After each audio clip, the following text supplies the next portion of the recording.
1960, before 1960, our fathers and our forefathers fought against colonial rule. 64 years later, we did not, haven't seen or felt what is known as independence. So we are exercising once again our right to be independent from internal colonizers, our own brothers and sisters who turned us into slaves here in this country. Fearless in October protest, Sowore speaks on overthrowing Tinubu's government.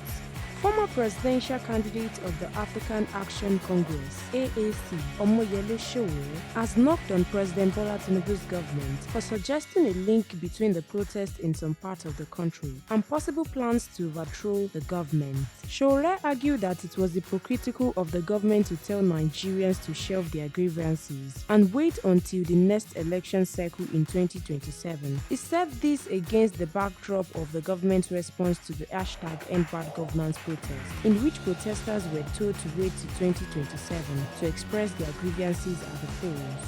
NaijaNews recalls after the #EndBadGovernance protest, some protesters were arrested and charged to court for alleged attempt to overthrow the Tinubu government. Speaking on Tuesday during the fresh #Fearless in October protest in Ikeja, Lagos State, Sowore denied any plan by the protesters to overthrow the government. The news publisher also noted that when the All Progressive Congress (APC) was in the opposition, they also carried out the Occupy Nigeria protest while a sitting government was in place. Stay tuned to NaijaNews TV for more news updates.